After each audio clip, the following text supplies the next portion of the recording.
What's up, everybody? Welcome back to another episode of Evergreen.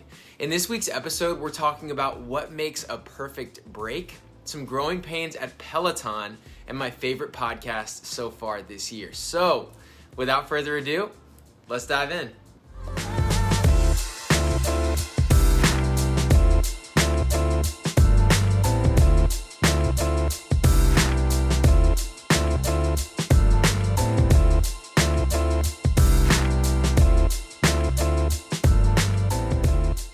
Working mostly from home for the last year has led to disorienting levels of blending between our work lives and our home lives. Now, I won't belabor the well-known advice like keeping a schedule and keeping a routine, but I do want to quickly give you 4 tips for what Daniel Pink would call a restorative break. So first, let's talk about how often to actually take breaks. Now, while it's not always in your control, back-to-back meetings, scheduled calls, these are things you can't help. But the sweet spot is taking a 15-minute break every 90 minutes or so. So let's say that you've been crushing it for an hour and a half and it's time to unplug just for a little bit. Here are the highlights of what makes a truly great break. Number 1, get outside a couple times a day. If you can't do that, it's been proven that simply looking at a plant or out a window can give you a mental boost. Number 2, go with someone if you can. In a COVID world, maybe this means calling a friend or a family member to catch up. A pet or a podcast can also keep you company if you prefer. Number 3, do not talk about work or check your email. The point here is to unplug, not just do work away from your desk.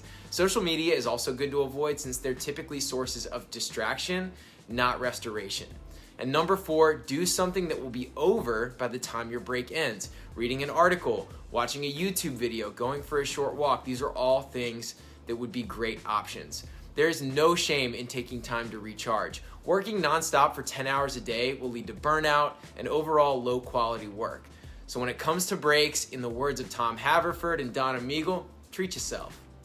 Leading off tech news this week, we're focusing on exercise equipment and software company Peloton, the third most popular purchase during quarantine behind only puppies and sourdough starter kits.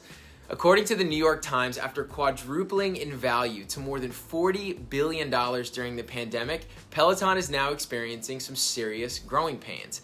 Some customers who ordered bikes as far back as October are still finding themselves waiting for deliveries. Specific issues with bike drop-offs range everywhere from last-minute delivery date changes to the trucks themselves just not showing up. To quote Simeon Siegel, who's a retail analyst at BMO Capital Markets, quote, "What we're finding is that Peloton, the idea, has grown faster than Peloton, the company. All companies need to figure out how to grow into their hype, and right now, the hype surrounding Peloton is like no other," end quote. Now, after going public at the end of September, Peloton is hard-pressed to resolve their logistics issues as quickly as possible. Attempting to remedy the problem, Peloton is sending some of its bikes by plane now to avoid congested ports, which is a move that is significantly more expensive. And in late December, it paid $420 million to acquire Precor, which is a fitness manufacturer based in the United States. And that's going to allow Peloton to begin producing bikes stateside in the second half of the year. According to The Verge, 3 municipalities in Georgia are suing Netflix, Hulu, and other streaming providers for as much as 5% of their gross revenue in the district, joining a nationwide group of towns and counties that want these services regulated more like cable television. The federal lawsuit, reported earlier this month by the Atlanta Business Chronicle, shout out Atlanta, argues that Netflix and Hulu, along with other TV providers, violated a 2007 law called the Georgia Consumer Choice for Television Act. That rule specifies that, quote, video services must pay a quarterly franchise fee to local governments, and a single successful lawsuit could cost these companies millions of dollars. Gwinnett County, which is one of the 3 municipalities named in the suit, charges 5% of a company's local gross revenue in franchising fees. A filing calculates that Netflix made $103 million from Gwinnett subscribers over the past 5 years alone, which would translate to $5 million in retroactive fees for the company. Now, with little precedent, it may take years to understand the implications of these cases, but an increasing number of local governments see these fees as an opportunity to recover money from the services that are slowly replacing cable television. Hands down, my favorite professional development pod so far in 2021 is The Knowledge Project.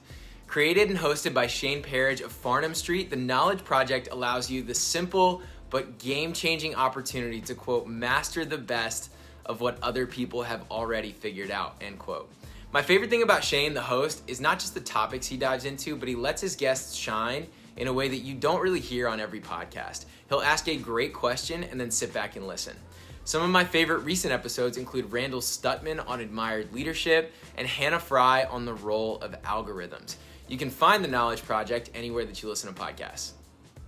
And that's it for this week's episode of Evergreen. Thanks for watching and have a great week.